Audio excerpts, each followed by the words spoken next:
A ship filled with gold and other treasures worth over $13 million was found in the middle of the Namibian desert after almost 500 years. The worker who found it was actually looking for diamonds, but ended up with something way more valuable for history. There were some blocks of copper, some wood, pipes, and elephant tusks. The miners called for an archaeologist, who soon realized it wasn't a disturbed beach like they thought, but a shipwreck.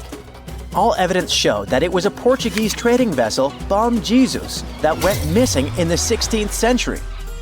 Experts believe it was a special kind of ship that was bigger, stronger, and better than older ships from Portugal and Spain. These ships were built to take Portuguese explorers on long trips to distant places like India, China, and Japan, and come back with tons of cargo.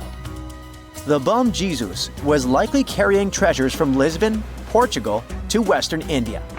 But it looks like on its way around the southern tip of Africa, near Namibia, a big storm pushed the ship too close to the shore.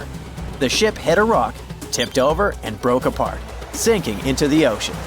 Archaeologists found treasure from the captain's chest under the water, which probably fell out when the ship's wooden hull broke. They also found pieces of the ship scattered along the shore, likely from the violent storm and later by construction in the area. The storm must have been very fierce, but they didn't find many bones, which means most of the crew may have survived or were lost at sea. The ship was split into 3 sections and incredibly well preserved, thanks to the thick layers of sand that covered it and prevented rot. Archaeologists who studied the wreck discovered over 40 tons of cargo. There were cannons, swords, blocks of metal like lead and tin, fabrics, and tools that sailors used to navigate the stars while traveling across the ocean. The most exciting discovery was 1,845 copper ingots, weighing as much as 16 to 17 tons altogether. Those copper ingots, or pieces of pure metal, are still in great condition because the hull of the ship and layers of sand protected them from ocean water. The scientists even managed to read the trademarks on them on site and learned they were made by a super wealthy German trading company.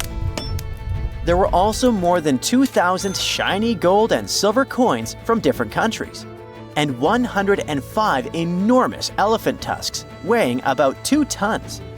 The tusks were likely supposed to become luxury items, like jewelry or carvings at the destination. Archaeologists took some DNA samples from the tusks and found that they came from West African forests and savanna elephants. Researchers were lucky that the ship was found in a restricted diamond mining area. No scavengers were able to get their hands on the treasures. The Bom Jesus remains the oldest and most valuable shipwreck that was ever discovered off the western coast of sub-Saharan Africa. Another shipwreck recently found by accident was buried under a 10-foot-tall sand dune near the Caspian Sea. Some people call it the world's largest lake, and it has water levels that rise and fall over time because of the changes in weather patterns. These changes can move sand and uncover things like this shipwreck and other treasures along the coast. As the dune slowly disappeared, the ship started to show. Before digging it out, scientists worried that waves from the sea might damage the wreck. To protect it, they built a wall using thousands of sandbags to keep the waves away. When the ship was uncovered, they discovered it was a 3-masted, 92-foot-long merchant ship with a strong double hull. Wood samples showed the ship was built in the 18th to 19th century using trees like Scots pine, spruce, and larch from the Volga River area or the Caucasus. They even found buckwheat and plants from the same region, which were probably traded or used to feed the sailors. It proves that the ship was part of a group of merchant ships that once sailed the Caspian Sea. An amateur fisherman who was 20 feet under the sea off the coast of Turkey noticed some huge metal remains. He had an underwater camera, so he made footage of the discovery and took it to scientists. They immediately started an investigation and learned that it must be a shipwreck from the first decades of the 20th century. It could be one of the Ottoman Empire ships that had an important mission to deliver supplies, but disappeared without a trace. Scientists got permission to study this Black Sea wreck in detail to learn more about its mysteries. They're hoping to find its shipyard documents to find some answers, as the ship itself is in terrible condition and is tricky to work with. Robot submersibles that belong to an oil and gas company noticed hundreds of intact ancient storage jars sitting on the seabed in the eastern Mediterranean. Experts think those jars are 3,300 years old. This makes the find the oldest shipwreck from the deep sea. The jugs were probably used to store oil or other agricultural products like fruit. This proves that the people who made them organized maritime trade and had incredible navigational skills. It looks like the ancient mariners managed to traverse the Mediterranean Sea without a line of sight to any coast. All they could see was the horizon, so they must have used the sun and other stars to find their way. Off the coast of Sicily, under 20 feet of sand and rock, archaeologists found a shipwreck so old that they aren't even sure what materials were used to build it. They think the ship is from the 5th or 6th century BCE, which means it's over 2,500 years old. This ancient ship wasn't alone. Researchers also found 2 iron anchors shaped like an upside-down T from around the 7th century of the Common Era, and 4 stone anchors from prehistoric times nearby. One of the stone anchors was broken and may have had wooden pieces attached to help it hold on to the seafloor. They figured out that the ship itself was built using the on-shell technique. The wooden planks of the ship were connected so tightly that they could support the ship on their own, with extra beams added just to make it stronger. Sadly, the ship's wooden hull is very fragile now because tiny sea creatures that eat wood have damaged it over the years. Scientists are being extra careful as they study it to make sure it doesn't fall apart. This discovery is such a big deal because it was built during a time when Sicily was super important for trade. Back then, the Greeks and Punics were trying to take control of the seas long before Rome became the ruler of the Mediterranean. By studying this ship, scientists hope to learn more about how people traveled and traded in those ancient times.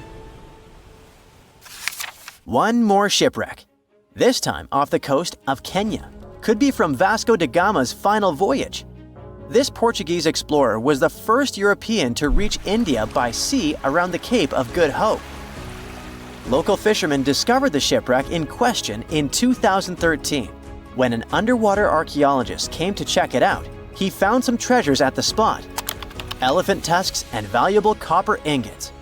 If this find really has to do with Vasco da Gama, then it must be from the 16th century. It was the year of his 3rd and final voyage to India. Da Gama led a huge fleet of 20 ships, one of which was the São Jorge. Most of the ship is hidden under layers of coral, and a whole team of scientists are carefully digging trenches to find parts of the ship's wooden frame and hull. A Portuguese archaeologist just discovered a bunch of sunken ships filled with gold, including a Spanish galleon with 22 tons of gold and silver. This much gold today is worth about $2 billion, and this is the money from one ship alone. Archaeologist Alexandre Monteiro made this discovery almost by accident. He was studying some documents when he found some information about a ship that went missing in 1615, and he decided he wanted to find it. After many years, Alexandre found not just this specific ship, he actually discovered 8,620 shipwrecks in the waters of Portugal alone. Out of this number, 250 are gold-filled shipwrecks, a discovery that would make any Jack Sparrow shake in his boots. Most of these ships went down for boring reasons like the weather, but sometimes they were destroyed in battles, which may or may not have been super epic. They were carrying gold and other treasures from the New World to Europe, and of course, everyone wanted a share.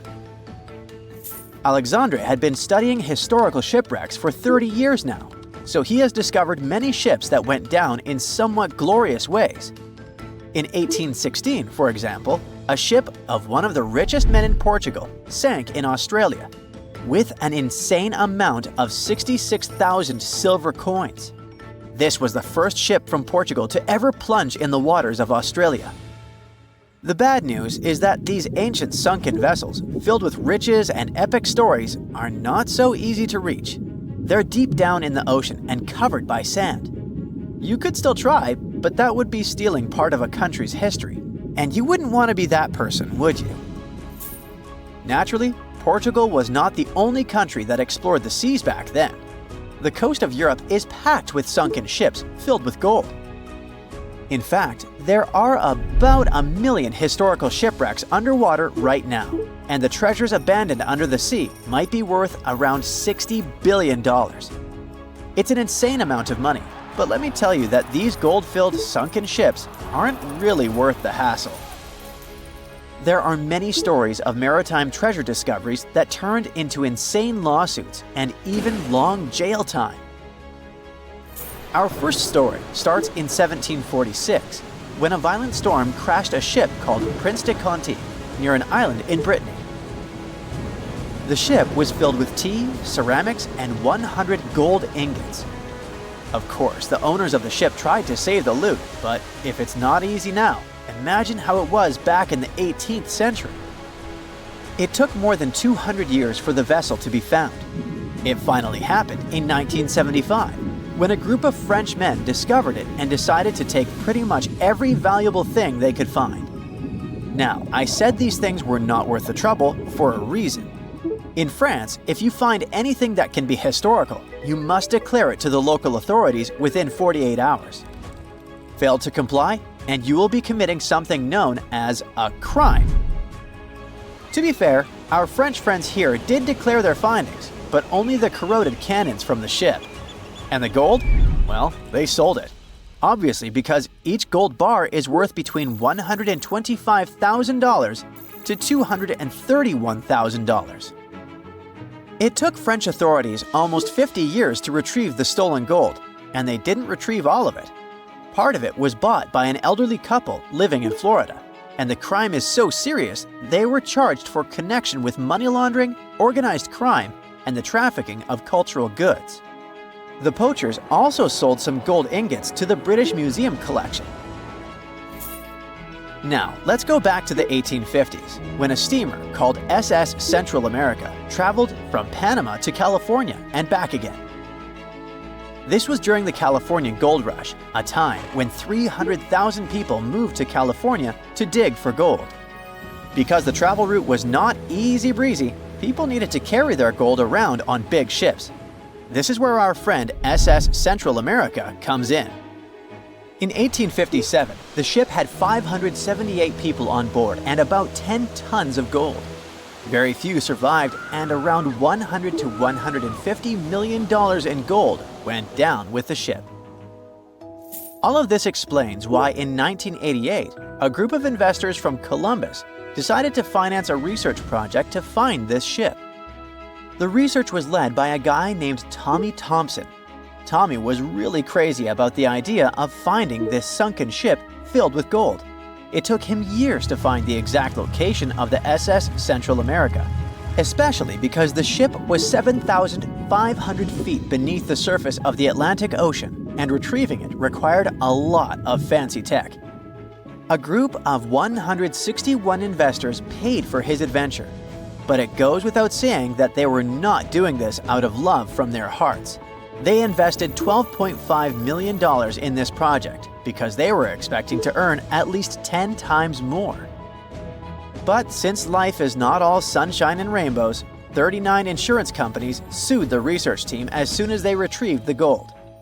Back when the ship was up and running, these companies insured the cargo of the SS Central America, and when the cargo was finally retrieved, more than 100 years later, they wanted to be compensated. They said it was not their job to retrieve it, but that doesn't mean they abandoned it. This crazy talk didn't stick, and 92% of the gold was given to the research team. The plot thickened when the investors were scammed by none other than Tommy Thompson, who fled with $4.16 million. He also had 500 gold coins, but he's not telling a soul where they are. Nonsense like this is the reason why most countries have rules to protect cultural properties. And yes, sometimes shipwrecks can be a cultural property. Obviously, there are many maritime treasure discoveries that happen without breaking any laws. The SS City of Cairo, for example, was a steamship that submerged in 1929 with 2,000 boxes of silver coins weighing 122 tons.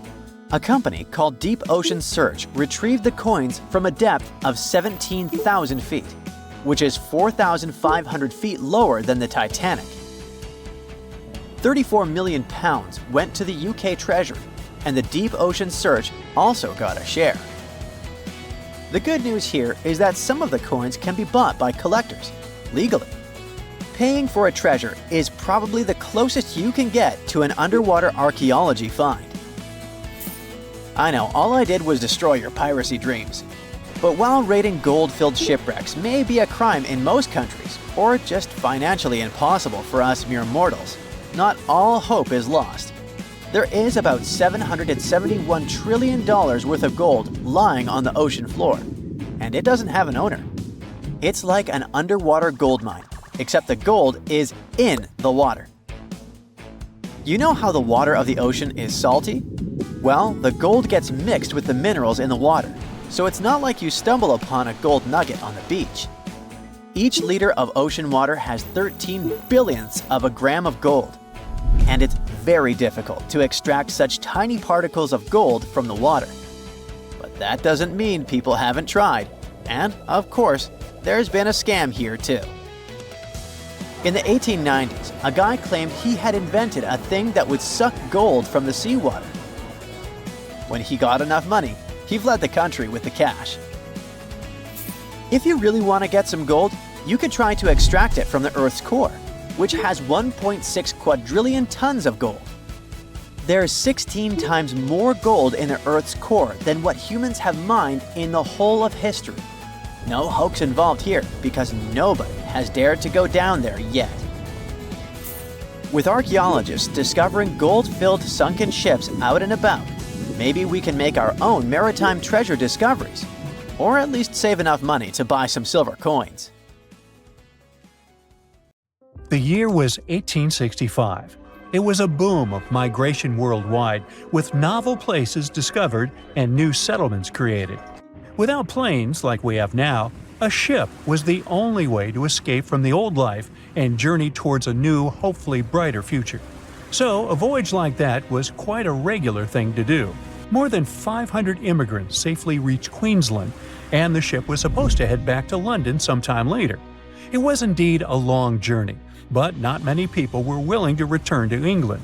After all, they had chosen to come to Australia to create a brand new life. So it was only natural that the ship would come back nearly empty.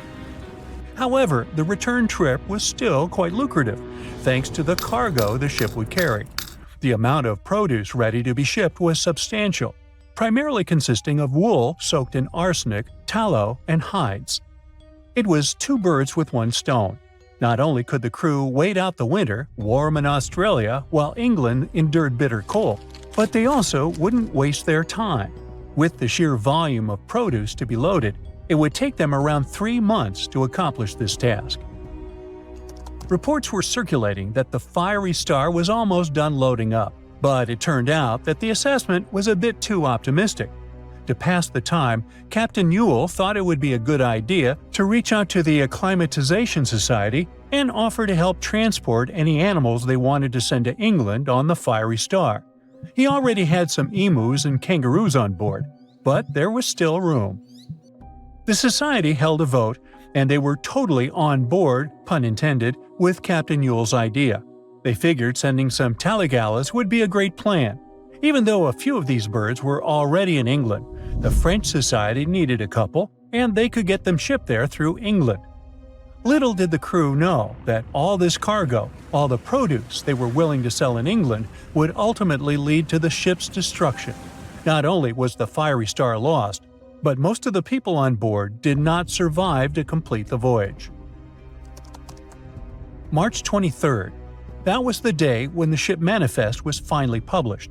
A manifest is a list that details the cargo, passengers, and crew of a ship, plane, or vehicle, primarily for customs officials. This document helps those involved in the transport verify that everyone and everything that was loaded is still on board when the vehicle reaches its destination. Once it's published, it means the ship is almost ready to depart. There were 3 possible ways of passenger accommodation. First, there was the saloon, the antiquated name for first class. Next, there was the second cabin, which is, logically, second class. Finally, there was the steerage, the cheapest form of passenger accommodation on a ship. Back in the 19th and early 20th centuries, many people traveled from their homelands, often to North America and Australia, looking for a fresh start. Most of them were poor and had limited funds for travel. In total, there were 8 people in the saloon, another 8 in the second cabin, and only 21 steerage passengers. Out of the 37 passengers, only one, John Omond, would make it out alive. He bought a ticket for the steerage, so unlike the Titanic situation, in this case, the class didn't really matter. The crew members list wasn't as detailed as the passengers. It was known that, in total, there were around 55 people in the crew, from able-bodied seamen to crew members simply called boys. But there's something telling me that the crew wasn't really that important for the captain. In reality, all that mattered to him was to make as much money as possible, shipping tons of dangerous, flammable cargo. Out of over 50 crew members, only 17 survived that voyage. But there was actually one more crew member who actually survived it all, just because they weren't let in. Sarah Johnson disguised herself as a man and planned to sneak onto the ship. However, something about her looks made the captain get suspicious, so he called the police and made Sarah leave the ship as he didn't want any immoral behavior to take place. Well, he saved her life. For him, it was the last voyage. The captain, W. Hunter Ewell, was quite a celebrity apparently. He already had a record of the safe landing of immigrants in the previous year, so there seemingly was no reason to worry. The trip promised to be safe. Clipper Fiery Star left Moreton Bay bound for London. The passengers took their places. The cargo had already been loaded. The full list is astonishing. In addition to all the wool, tallow, cotton, hides, and horns, there were also 6 cases of arrowroot and various other packages. And we can't forget the animals the captain took aboard too. The Fiery Star was far away, yet still observable to the east as it headed toward the Pacific Ocean. This was the last information available until May 26, when news of its destruction emerged from Brisbane. Chief Officer William Sargent's log reveals that the Fiery Star took 12 days to reach the southern tip of New Zealand, passing on April 11, 1865. The trip was going well until heavy seas ruined 2 longboats on April 17. On this day, a strong odor of smoke alerted the captain. When he checked, he found the lower hold completely filled with smoke from a fire fueled by the ship's flammable cargo. The hatches were quickly closed to try to contain the flames, but by the next day, the heat and toxic smoke had forced passengers out of their cabins. George Maber was one of the lucky survivors. He was the ship's engineer, and he recalled the chaotic events on April 20th, as Captain Ewell and most of the crew and passengers tried to evacuate in rough weather. At around 6 p.m., the ship took on water, and without much warning, Captain Ewell, 4 crew members, and a few female passengers hopped into a lifeboat and headed out. The next boat, managed by the second mate, Mr. Adio, was a gig, followed by a crowded jolly boat. Lastly, there was a waste boat, which was barely seaworthy, with 2 men constantly bailing water to keep it afloat. The plan was for the boats to stay close to the Fiery Star overnight and head for the Chatham Islands the next morning. But by dawn on April 21st, all 4 boats had vanished without a trace. On the burning ship, there were 17 crew members and passenger John Oman, who banded together under Chief Officer William Sargent's leadership. For 5 days and nights, George Maber pumped water on the fire without rest. He volunteered to go down the forehatch with a rope around him and a handkerchief over his mouth. he discovered that the foremast had been burned through for about 7 inches, and the port side was severely damaged, resembling an empty shell.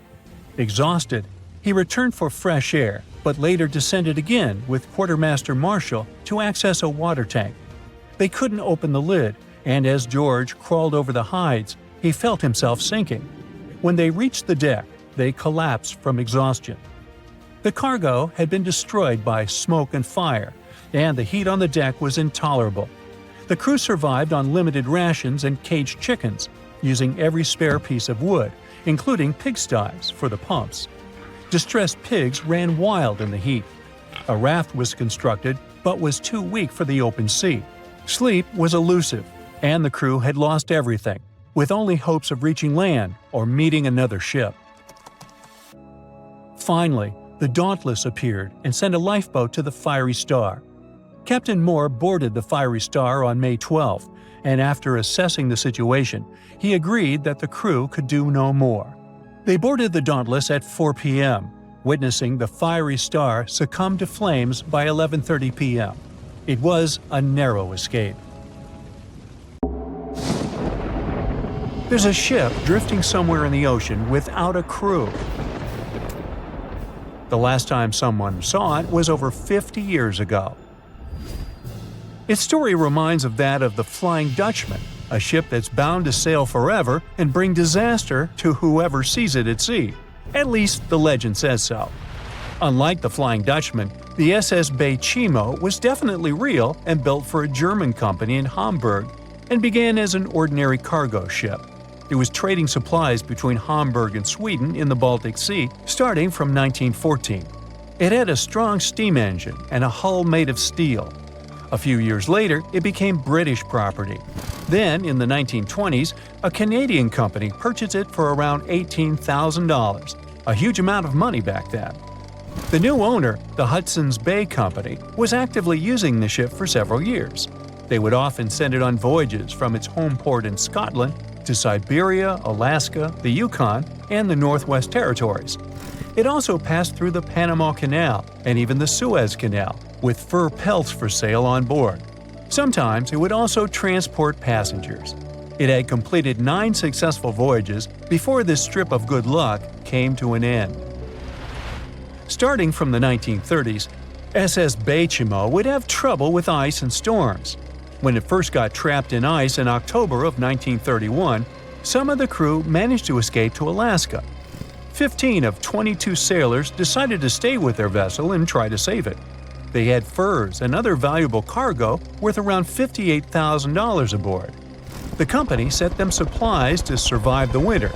They set camp near the ship out of the hatches, tarpaulins, and other materials, and offloaded the cargo. At the end of November, a blizzard rushed through the area, and it seemed like it had taken the ship with it. The ice platform had survived, but the ship broke free. Some of the crew members were sure it had sunk. But soon after, they heard from one of the locals who had spotted their ship around 45 miles away from their camp. The crew moved on with their lives, and the ship started its journey as a runaway vessel. People would spot SS Beichimo once a year or so, all the way until 1965. It was mostly spotted off the coast of Alaska. A man going to Nome with his sled dog, along with prospectors, explorers, and treasure hunters, all claimed to have seen SS Beichimo. Someone tried to board it and take it to port, but ended up stranded on it for days because of horrible weather. Others got luckier and managed to take a whaleboat, some furniture, and other valuables from the vessel. Those who got close to the ship saw that it was damaged and missing the propeller. Still, it stayed afloat without a crew for at least 38 years and became the longest sailing ghost ship in history. In 2006, the Alaskan authorities started a project to solve the mystery of this ghost ship of the Arctic and finally find SS Beichimo, either still above or below the water. So far, the project has not been a success. SS Beichimo remains one of the estimated 4,000 ships that have disappeared off Alaskan shores. If the legend of the 17th century isn't lying, this ghost ship could be sailing somewhere along the Flying Dutchman. It belonged to the Dutch East India Company. Its captain managed to do the impossible for that time and sailed from Holland to Indonesia in only 3 months. They said he was flying over the sea, and some evil tongues explained that he had made a deal with evil forces to achieve that. Once the ship was sailing back home, its captain and crew disappeared without a trace. There are many versions of what happened to it. One of the first ones said it had tried to enter port at the Cape of Good Hope, got in a terrible storm, and sank as there was no captain to save it. Another legend says the captain had refused to obey the skies to let the ship sink during the storm. A scary life form then struck the boat and the crew, and it was condemned to forever wander without rest. Many sailors claim to have spotted the wandering Dutchman. The Duke of York, who was to become King of England, mentioned having seen it in Australian waters. Right after spotting the ship, the man who saw it first fell from the top of the mast and didn't survive. There were more encounters with this legendary ship up to the middle of the 20th century. Ships would nearly collide with it as the Flying Dutchman jumped out of the blue. Scientists have a more logical explanation for this mystery: Fata Morgana, not to be confused with Hakuna Matata. Now, when you're out at sea on a hot day and the air is all wavy, it feels like when you look at the road on a scorching summer day. That's because of something called atmospheric refraction. When light passes through different layers of air with different temperatures and densities, it bends and twists. Sometimes, under certain conditions, this bending of light can create really bizarre optical illusions over the ocean, like sightings of the Flying Dutchman. The Fata Morgana phenomenon can make distant objects appear distorted, stretched, or even lifted above the horizon. So you can see a ship far away, but because of the way the light is bending, it will look like it's floating above the water or even disappearing and reappearing. A Fata Morgana is most commonly seen in polar regions, especially over large sheets of ice that have a uniform low temperature. But you can see it anywhere, even in deserts and over lakes on hot days. The first stories about ghost ships go all the way back to ancient Greek and Roman mythology. One of the most famous ghost ships in history is the Mary Celeste. This brigantine was traveling from New York City to Genoa and was fully stocked with provisions, but missing a crew when it was discovered in the Atlantic Ocean in 1872. The crew's personal belongings were also there, completely undisturbed. The final entry in their log was made 10 days earlier. We still don't know what happened to its crew, and the ship has inspired many spooky stories and legends. The Lady Lovibond was another legendary schooner that is believed to have been wrecked off the coast of Kent in the middle of the 18th century. The story tells that the ship's captain, Simon Reed, had just got married and took his bride on board for a celebratory cruise, despite the superstition that it could bring bad luck. They were on their way to Portugal when the first mate, who is also in love with the captain's new wife, went mad because of jealousy, attacked another crew member, and then took over the wheel and steered the ship straight into the dreaded Goodwin Sands. No one aboard survived, and the schooner is said to reappear as a ghost vessel every 50 years. In present times, many vessels become abandoned and turned into ghost ships intentionally. There are thousands of them floating in U.S. rivers, lakes, channels, and coastal waters. Some people lose their boats in storms and other extreme weather. Others have to abandon their boats because maintaining them can cost 10% of the boat's price. Plus, docking a vessel can add up to several $1,000s every year. Most boats have been made of fiberglass, so an owner can't just recycle them as scrap metal. So, once they want to get rid of it, they often tie it to a dock and sneak away, or leave it floating far away from the shore, or just try to sink it. When ghost ships sink in shallow waters, they can cause damage to coral reefs, mangroves, marshlands, oyster habitats, and wetlands. Plus, they can collide with unsuspecting regular ships and cause real trouble. So, don't do that. Enough said.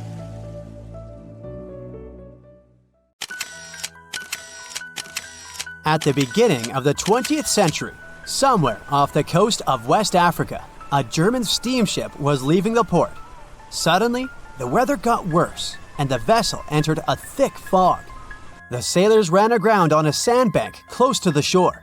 Luckily, no one was hurt, and they were even able to save their precious cargo. But the ship was stuck in the sand for good. And it was not alone there. Nearly the entire length of the western coast of Namibia is called Skeleton Coast. If the name sounds scary, that's because it is. This 976-mile-long beach line is among the most dangerous places on Earth. The local Bushman tribes believe that their supreme deity made this land when it was angry. The Portuguese were the first Europeans to set foot in Namibia in the 15th century. And yep, they didn't like Skeleton Coast either. Portuguese explorers thought this land presented the gates to the underworld. This is the place where the Namib Desert meets the Atlantic Ocean. It might be dangerous, but it's actually beautiful. Plus, it's a UNESCO World Heritage Site. If Skeleton Coast had a PR manager, they would quit on the first day on the job. The area is not exactly tourist-friendly because of its geography and history. Beneath the sand and the waves, there is a secret ocean currently lurking for unsuspecting sailors. It's called Benguela Current. It flows towards the north along the coast of southern Africa. This part of the Atlantic is rich in marine life, but the current's land neighbor isn't that happy with the deal. This arid climate created the Namib Desert, one of the driest regions on Earth. And that marine life I just mentioned? It's sharks. 11 species of them to be exact. And yes, the great white decides to pop by once in a while. So far, we've got a desert landscape, strong currents, and sharks. Not a place for a beachside resort, definitely. But if someone ends up on Skeleton Coast, will they know they're in danger? Don't worry, they will. The beach is littered with wrecks of all sizes and shapes. If you remember that German ship I mentioned in the very beginning, its massive and rusted stern is now sticking out from the desert sand.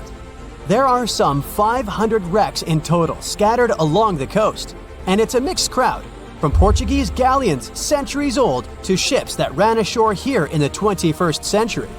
A modern fishing ship called Zela India managed to slip from its tow rope in 2008 and ended up on Skeleton Coast.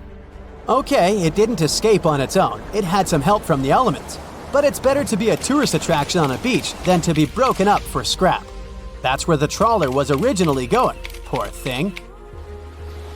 Skeleton Coast's most famous inhabitant, to call it such a place, is the wreck of the Dunedin Star. The British cargo liner ran aground here in 1942. The massive rescue operation that followed reveals why it's so dangerous for sailors to end up here. The rescuers managed to save all of the crew and passengers, but at a heavy price. An aircraft and a tugboat were lost in the process. It took the last of the rescuers a full 2 months to return home to Cape Town. Why, you might wonder? One look at the map of the region reveals the reason. It's an endless sea of yellow, which is the sand. There are so few roads here, so Skeleton Coast is hard to reach by land. There are also legal obstacles. You need a special permit to drive into the area. But the skeletons in the name of the area don't only refer to ships, they also stand for animal bones.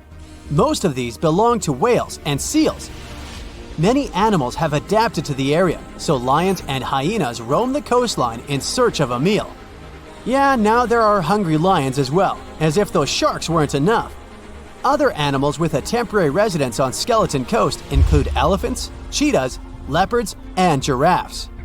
In 1971, the Namibian authorities established a national park here, but except for surfers, after an adrenaline rush, they don't get many visitors. You can understand why. The Namib Desert is the oldest desert in the world, and it's not very tourist-friendly either. Those who travel to the region should pack sunscreen and a warm winter jacket. A weird combo, right? Well, not so much when you think that during the day, temperatures soar over 110 degrees Fahrenheit. At night, the air temperature drops below freezing. What a climate roller coaster!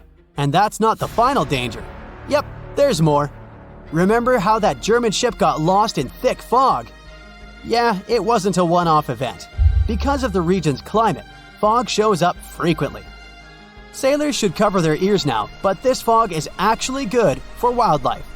This is their only source of water in the Namib Desert, Reptiles and mammals have adapted to the harsh climate. They use as little water as possible. Shifting sands, thick fog, strong currents, lions, and sharks. Not the stuff you would put in a tourist booklet, but Skeleton Coast isn't the only beach on Earth you wouldn't want to spend your vacation on. I will take you to Cape Tribulation in Australia. The area covers some 48 square miles in the northwestern part of the continent. And no, the area is not as dry as Skeleton Coast.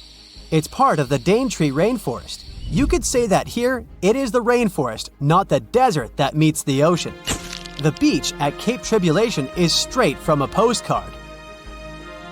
But looks can be deceiving. Australia? Probably sharks.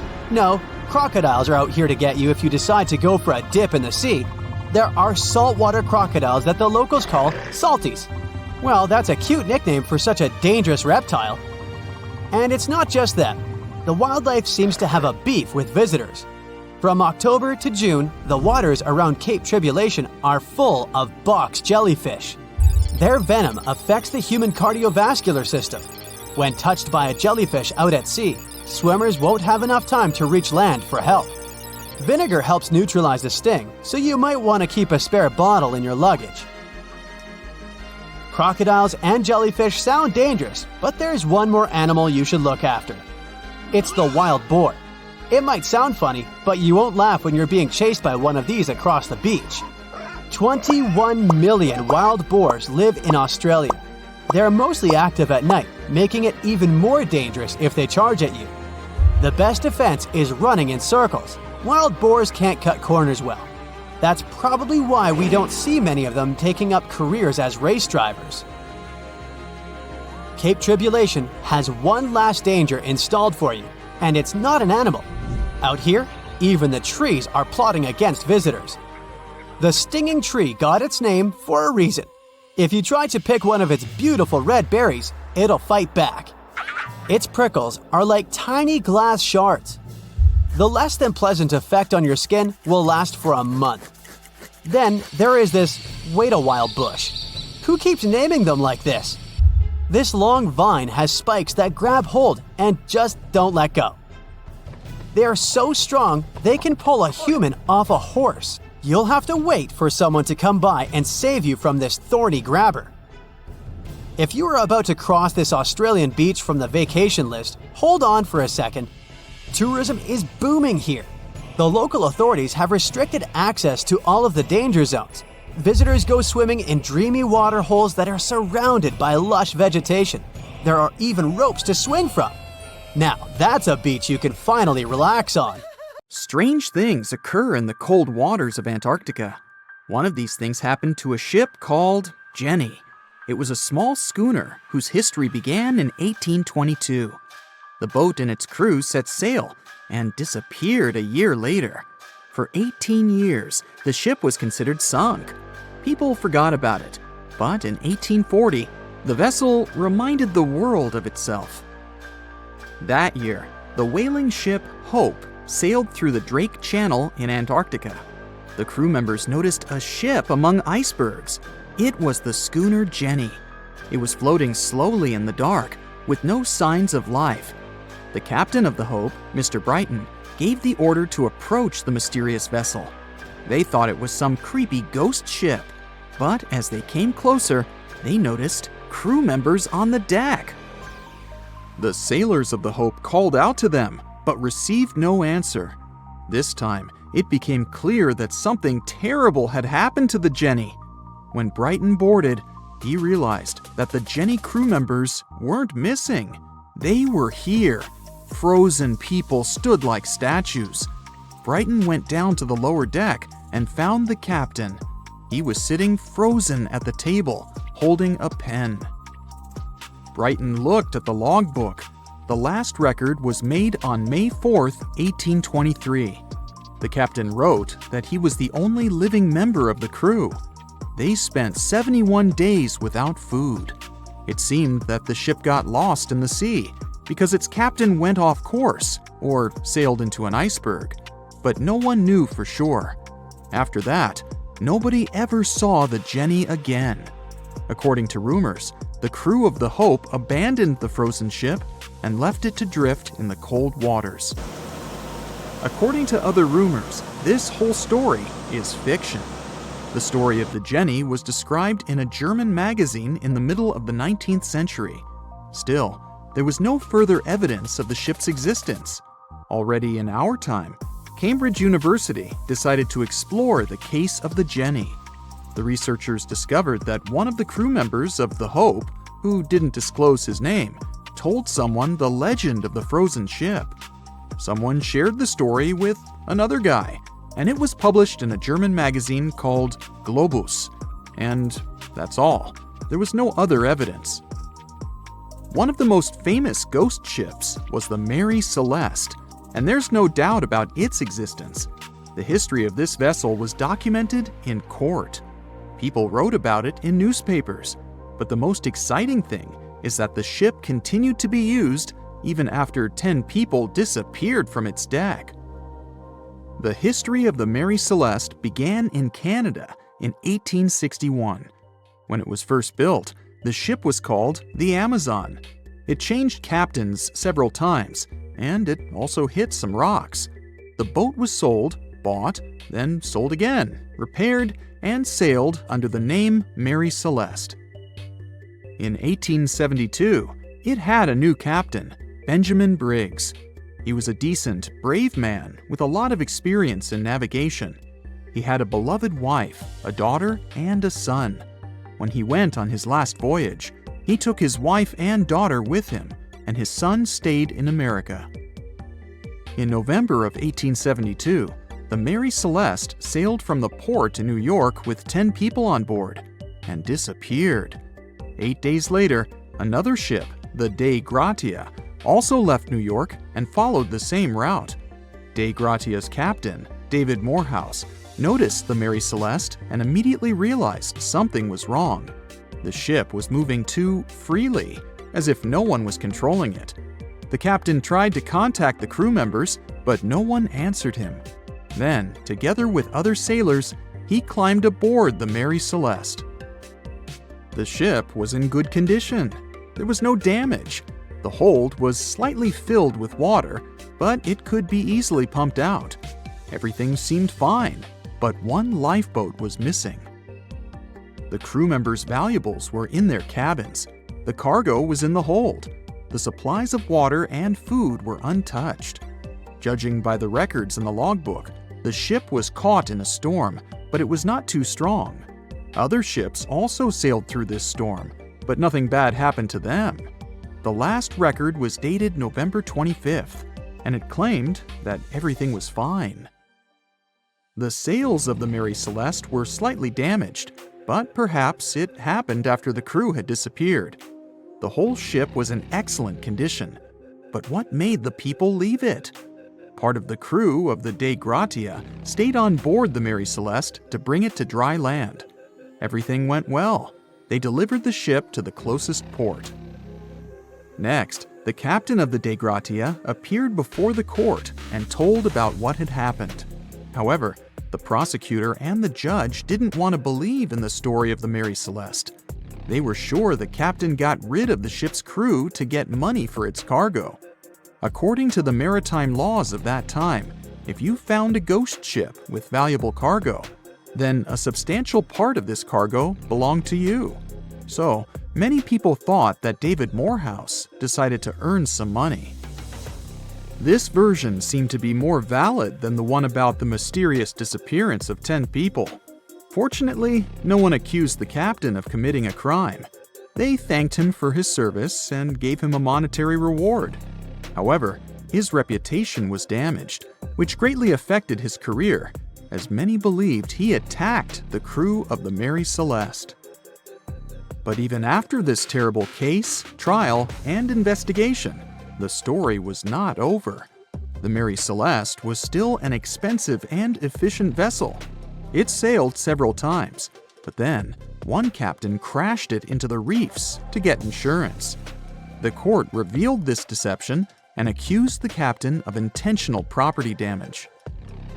The story of the Mary Celeste became famous all over the world. People began to build their theories. realistic and not. Someone believed the ship had sailed through the Bermuda Triangle, but this version was quickly refuted, as the route of the Mary Celeste passed thousands of miles away from the Bermuda region. Did the Kraken or another giant monster attack the ship? Nope. Since the boat was found in almost perfect condition, there were no signs of a struggle. One of the most popular versions was that the crew of the Mary Celeste stole some valuable cargo and sailed to Spain on the rescue boat. However, those who knew Captain Benjamin Briggs said he was a good, honest man. Besides, he had a son in New York, and Briggs would never leave him. A more thorough investigation revealed that a series of accidental circumstances could have caused the disappearance of the ship's crew. Before its last voyage, the vessel delivered coal. Perhaps the pump intended for pumping water got clogged with coal after that. And when the ship got into a storm, the hold filled with water and the pump broke. The captain couldn't understand the amount of water because numerous barrels in the cargo hold blocked the view. Benjamin Briggs assumed it was dangerous to stay on the ship during a storm, so he evacuated with the passengers on a lifeboat. Perhaps they were close to land and decided to sail there, but the storm intensified and overturned the boat. Also, one record in the log journal said that the chronometer was faulty. It was a device that helped to determine your location at sea using longitude. Briggs got lost and didn't know which way to sail. The storm was strong, and he couldn't determine whether the ship would sink. Perhaps Briggs decided to leave the ship in a rescue boat when he saw the coast of the Azores. The uniqueness of this ghost ship case is that, unlike many others, you can investigate it yourself. There's a lot of information about the Mary Celeste on the internet. There are documentaries and research articles. Perhaps you'll be able to notice something that others haven't seen and solve the mystery of the disappearance of 10 people. No matter what happens, don't stop! We almost got it! Two treasure seekers are digging frozen ground in a cornfield at night. It's raining hard, lightning is flashing, but these two guys keep working. And now the shovel hits something solid. No way! A treasure chest! They start digging faster and find a piece of a ship's engine. What the? Far from the seas and lakes, somewhere under the fields of Kansas City, they found a giant sunken ship. How is this possible? Now you'll see. Some people spend their lives searching for shipwrecks with treasures underground. One of them is explorer David Hawley. He's been looking for such ships far from the seas, rivers, and oceans for many years. He does this because he likes the feeling of adventure. The holds of these ships may contain chests of gold, antiques, and artifacts, and you can get a lot of money for them. David says you don't have to go into the ocean to find a sunken ship. They may be lying in your backyard. But why do ships end up buried underground among fields, farms, and plains? Let's find out using the example of steamboat Great White Arabia. According to old records, the newspaper clippings, this ship had been carrying about 200 tons of treasure before it sank in 1856. Many rumors and local legends said the ship was lying underground a few miles northeast of Kansas City. It was there because people deliberately altered the riverbed and channels of the Missouri River in the second half of the 19th century. They artificially brought the shores closer to each other. They narrowed the river to increase the flow's speed so boats could sail much faster. In the 19th century, steamboats were the most popular means of transporting passengers and goods. Before railroads, they extended the western border across the Mississippi and Missouri rivers and brought supplies to people. That's why it was so important to increase the speed of their movement. So, on September 5, 1856, Arabia was sailing along such an estuary. It came across a snag sticking out of the water. A piece of log quickly flooded the ship. Fortunately, all passengers were evacuated. But the steamer and its precious cargo reached the silt bottom of the Missouri River in a few minutes. Several years had passed. Everyone forgot about the vessel.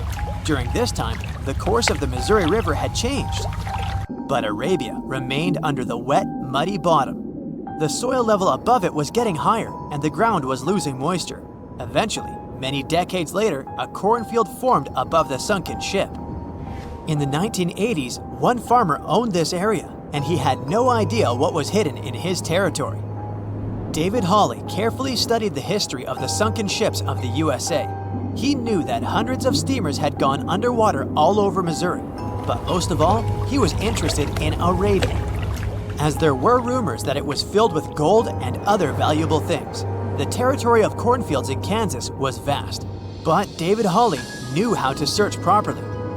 In 1987, he started working, first together with his brother and father. They collected all the clippings from old newspapers they could find. They were looking not only for information about the steamer, but also for maps of the Missouri River. They tracked its historical changes, checked the dates, and identified a large area where the steamer sank. Next, they used electromagnetic testing and other geological stuff to study the soil and find the right place. They searched for differences in ground moisture and density. Then, they went through the territory with powerful metal detectors. And so, by the fall of 1988, they had determined the location of the steamer. Arabia was the size of a football field. This gigantic vessel lay 45 feet underground, 4 stories down. But before they started excavating, they had to ask the owner of the cornfield for permission. For the farmer, this news was a big surprise. He agreed, on the condition that the excavations would be completed by spring so that he could sow a new crop. Digging a giant ship in winter is much more difficult and expensive than at other times. It includes additional equipment, electricity, and heating costs. The team worked day and night. They financed the excavations out of their own pocket. Each invested more than $10,000 and took out a bank loan. Finally, they noticed the first details of the ship.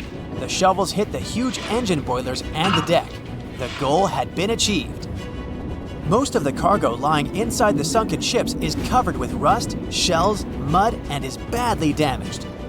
The contents of Arabia were in excellent condition, considering that the ship had sunk 130 years prior. Unfortunately, they didn't find the chests of gold. Still, they got several tons of other valuable cargo, household items of people who lived in the middle of the 19th century. It was a time capsule. The ship was carrying supplies for hundreds and thousands of people, and all these things were perfectly preserved. For example, they could clearly see the brand stamp Goodyear Rubber Company on one rubber shoe. The longer the excavations continued, the more things David and his team found. In the barrels, they found plates from the 19th century. They were intact and usable. Also, there were clean clothes, thousands of pairs of shoes, harpoons, frying pans, and umbrellas. The ship was carrying cargo to supply about 16 small towns. Yes, it's not gold, but such artifacts are also precious. The contents of the ship could be worth millions. However, the crew wasn't going to sell these things. They made a museum on the site of a former fruit market in Kansas City. If you go there, you will immediately feel like you're in a department store of the 19th century. There are thousands of items in good condition. Even the matches here are dry enough to light up. It took David many years to present the entire collection from the steamship. He values each of the items and doesn't want to sell them. Anyone can come here, pay for a ticket, and find themselves in the past. Who knows, maybe there's an old ship hidden in your backyard too. Geologists found an older vessel in the hot desert of Namibia in 2008. This ship sailed back in the days when pirates scared sailors on the seas, and now it's inside a dried-up lagoon. The ship sailed from Lisbon in 1533 and disappeared with the crew near a small diamond mining town. After almost 500 years, the hull had been badly damaged. Only the carcass of the ship remained, but the treasure hidden inside the vessel stayed intact. They carefully studied the boat for a long time, trying not to ruin anything. And then, 5 days later, they found a big old chest in the hold. Carefully opening it, they found gold coins there. Thus, the cost of the ship was estimated at about $10 million. The exact cause of the shipwreck is unknown, but experts believe the ship was destroyed by heavy cargo and bad weather. It went to the bottom of a lagoon that later became a desert. Some find an airplane in their backyard. Others discover a ship. and one man found a passage to an ancient secret city in his house. This happened in Turkey in 1963. The owners of the building decided to make repairs. He went to his basement and knocked down the wall to turn this place into a living room. And so, behind one wall, he found a tunnel leading underground. The man thought it was some kind of a secret chamber. He went down there and realized it was something much more than that. It was an ancient city 18 floors deep. People built it in the years 780 to 1180 as a refuge from weather disasters and the invasion of enemies. This place also includes many underground tunnels that stretch for several miles in different directions. People could get to the town from different points using secret passages leading to these roads. The city can accommodate about 20,000 residents, livestock, and tons of food supplies. Archaeologists have also found a chapel, schools, stables, and public kitchens there. They say nothing is ever lost, and it's true. Let's discover ships frozen in time. The first one is truly fascinating. Here, the Antikythera shipwreck. It's a Greek trading ship from the 1st century BCE. It's located on the east side of the Greek island of Antikythera and at the merging point of the Aegean and Mediterranean seas. Around 2,000 years later, in 1900, a group of Greek sponge divers discovered the wreck. They were going to Tunisia, yet they were forced to find shelter from a storm on a nearby island. Since they couldn't go anywhere due to the storm, they decided to look for sponges until the weather got calmer. One of the divers discovered the shipwreck at depths of around 130 feet. Imagine someone going for a sponge hunt, but getting out to the surface with archaeological treasures. The captain of the sponge boat talked to the Greek officials about what they had found. The officials sent 2 ships to the wreckage. The salvage operation was successful, and discoveries are now in Greece's National Archaeological Museum in Athens. The findings included 3 life-sized marble horses, jewelry, coins, and hundreds of works of art, including a 7-foot-tall Colossus statue of Hercules. Among these treasures, Antikythera ephebe, a bronze statue of a young man, caught more attention. Because the ephebe doesn't comply with any familiar iconographic model, and there are no known copies of his type, he held a spherical object in his hand. Scholars have different theories of who that person could be, but they are not in a consensus yet. More than 70 years later, Jacques-Yves Cousteau and his team went to the area and recovered hundreds more artifacts and the remains of 4 people. Interestingly, they discovered a complex set of interlocking gears, capable of predicting the movement of the sun, moon, and several planets. The mechanism can also show the times of solar and lunar eclipses years into the future. Think of this Antikythera mechanism as an early computer calendar, to plan significant events like agricultural activities, religious rituals, and Olympic Games. These artifacts found in the Antikythera wreckage are some of the most important findings in modern archaeology. Just the Antikythera mechanism itself has changed our perception of the limits of ancient technology. The mechanism has a sophisticated design and was made over 1,000 years ago. After all these amazing discoveries, experts believe that the wreckage site has remained largely unexplored and is mostly because of its location and the landscape of the seafloor on which the ship rests. The wreck is too deep for scuba divers but too shallow to use something like a submersible. A survey made on the seafloor in 2012 showed evidence of a second wreck about 800 feet to the south. It's clear that this area has a lot to offer humanity. What would happen if those sponge hunters didn't go to the area? Scientists found a shipwreck in Antarctica at the bottom of the Weddell Sea 107 years after it sank. The name of the ship was Endurance, and it was the lost vessel of Antarctic explorer Sir Ernest Shackleton. Scientists who laid eyes on it decades later say it is among the greatest undiscovered shipwrecks ever. That is why they filmed the whole discovery. The video shows the remains of the Endurance and proves it is still in remarkable condition. It has been sitting in 10,000 feet of water for over a century, yet it looks like it sank very recently. So the story goes like this. The ship was crushed by ice and sank in 1915. Shackleton and his crewmates had to escape by themselves in small lifeboats. From then on, it was all about survival. Shackleton imagined to get his crew to safety. Then, the ship sank. Yes, this is a pretty impressive story. But why did scientists prize this ship?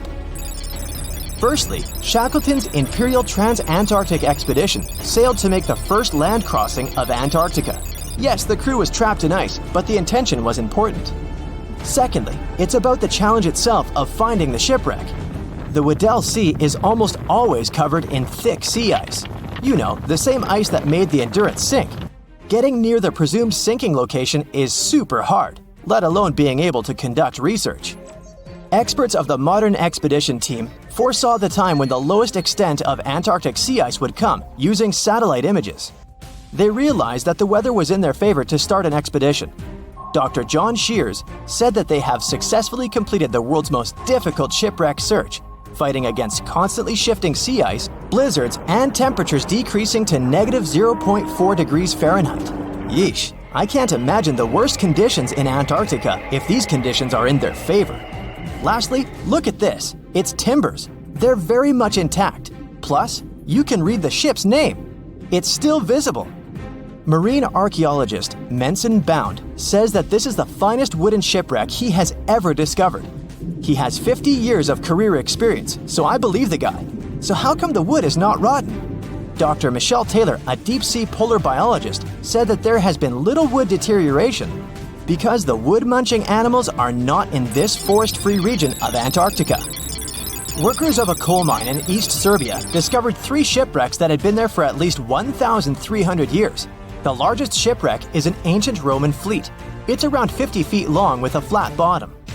It's estimated that the ship could carry a crew of 30 to 35 people.